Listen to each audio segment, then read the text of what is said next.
Class 10th chapter 2 संघवाद political science. संघवाद क्या होता है, संघवाद क्या है, इसके बारे में समझते हैं। अगर हम पिछले अध्याय के बारे में देखें, पिछले चैप्टर में, तो बेल्जियम और श्रीलंका के बारे में बताया गया था, जिसमें यह बताया गया था कि जो बेल्जियम है उनकी जो शक्तियां हैं, सरकारी शक्तियां हैं, उनको कैसे बांटा गया और श्रीलंका में क्या स्थिति थी। बेल्जियम के संविधान में जो प्रमुख बदलाव किए गए उनमें केंद्रीय सरकार की शक्ति में कमी करना भी एक था और ये अधिकार प्रांतीय सरकारों को दे दिए गए। अगर हम बेल्जियम मॉडल को पढ़ें तो हमने उसमें देखा कि बेल्जियम में जो केंद्रीय जो सेंट्रल गवर्नमेंट थी उसके जो शक्तियां थी, जो पावर्स थे, वो दे दिए गए, वो बांट दिए गए प्रांतीय मतलब स्टेट गवर्नमेंट्स के बीच में। तो केंद्रीय सरकारों से, सेंट्रल गवर्नमेंट से कुछ पावर ली गई और वो किसको दे दी गई, प्रांतीय या स्टेट गवर्नमेंट्स को। बेल्जियम में उससे भी पहले भी प्रांतीय सरकारें थीं, तब भी उनकी अपनी भूमिका थी, अपने अधिकार थे, पर ये अधिकार उनको केंद्र द्वारा दिए गए और केंद्रीय सरकार वापस भी ले सकती थी। अगर हम देखें तो जब बेल्जियम मॉडल आया है उसके पहले भी वहाँ पर स्टेट गवर्नमेंट्स ऑलरेडी रहती थी, लेकिन उनके पास कुछ अलग शक्तियाँ थीं, कुछ अलग पावर थे। जब बेल्जियम मॉडल बनाया गया उसके बाद कुछ अदर जो पावर्स थी, जो शक्तियां थी, वो सेंट्रल गवर्नमेंट ने उनको दे दी थी। ये अलग चीज़ की थी कि अपनी कुछ पावर्स, अपनी कुछ शक्तियां सेंट्रल गवर्नमेंट ने स्टेट गवर्नमेंट को हैंड ओवर कर दी और उनके पास ये भी पावर थी कि जब चाहें वो स्टेट गवर्नमेंट से उन शक्तियों को, उन पावर्स को वापस ले सकती हैं।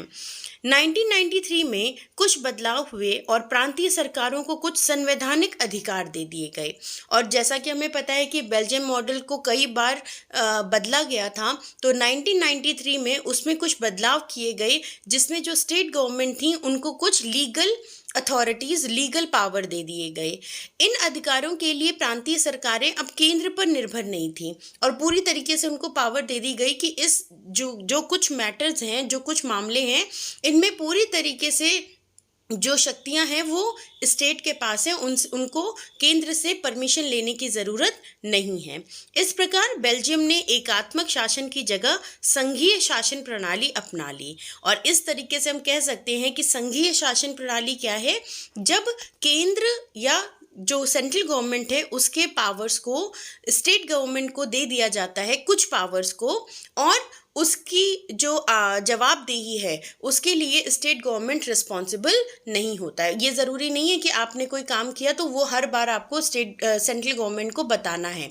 आप सिर्फ किसके लिए जवाबदेह हैं, आप जवाबदेह हैं उस जनता के लिए जिनके लिए आप वो रूल्स या रेगुलेशंस या जो पावर है, शक्तियां हैं, वो यूज़ कर रहे हैं। श्रीलंका में व्यवहारिक रूप से अभी भी एकात्मक शासन व्यवस्था है जिसमें केंद्रीय सरकार के पास ही सारे अधिकार हैं।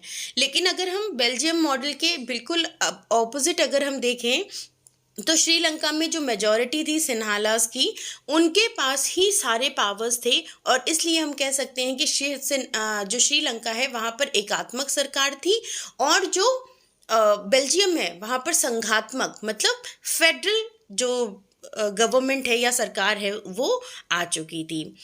श्रीलंका के तमिल नेता चाहते थे कि देश में सच्चे अर्थों में संघीय शासन व्यवस्था कायम हो।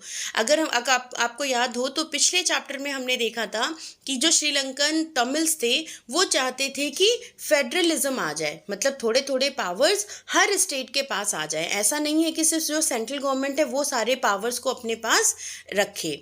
संघीय शासन व्यवस्था में सर्वोच्च सत्ता केंद्रीय प्राधिकार और उसकी विभिन्न अनुषंगिक इकाइयों में बढ़ जाती है।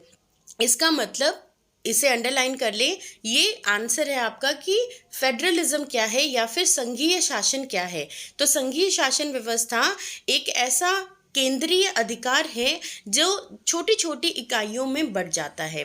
आमतौर पर संघीय व्यवस्था में दो स्तर सरकारें होती हैं, सेंट्रल गवर्नमेंट या फिर जो केंद्रीय सरकार होती है और दूसरी स्टेट लेवल जो प्रांतीय सरकार होती है।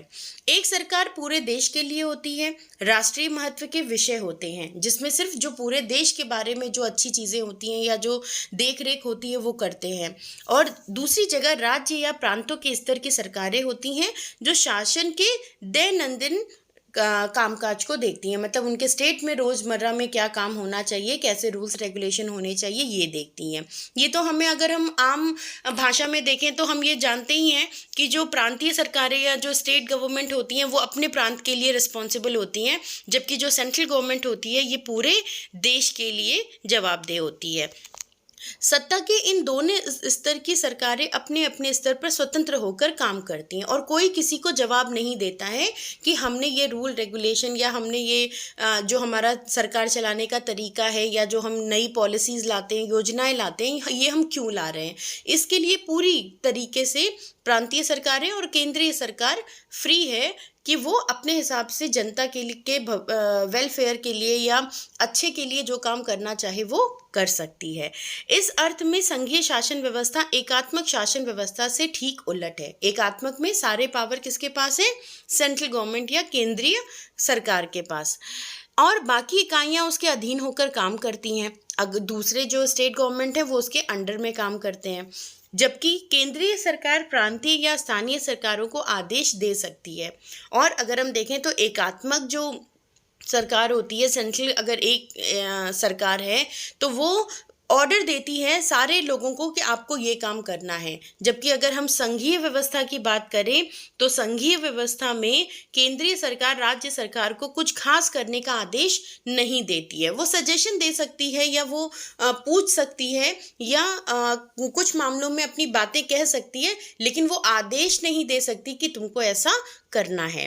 राज्य सरकारों के पास अपनी शक्तियां होती हैं और इसके लिए वो केंद्रीय सरकार को जवाबदेह नहीं होता है। तो आपने देखा कि जो संघीय व्यवस्था है, जो फेडरलिज्म है, ये इसमें पहली बात है कि 2 लेवल होते हैं, मिनिमम 2 लेवल होते हैं। पहला केंद्रीय सरकार, दूसरा राज्यीय सरकार है। दूसरी चीज़ आपने देखी कि ये एकदम एकात्मक सरकार जो व्यवस्था है उसके बिल्कुल उलट ये काम करता है। तीसरी चीज़ देखी तो कि इसमें केंद्रीय सरकार कभी भी राज्य सरकारों को आदेश नहीं दे सकती कुछ खास करने के लिए, और राज्य सरकारों के पास अपनी खुद की शक्तियां होती हैं जिसके लिए वो केंद्रीय सरकार को जवाबदेह नहीं होता है। ये दोनों ही सरकारें अपने अपने स्तर पर लोगों के लिए जवाबदेही होती हैं, मतलब इनको किसको जवाब देना है? जनता को। अब कुछ महत्वपूर्ण विशेषताएं हैं संघीय व्यवस्था की, उनके बारे में।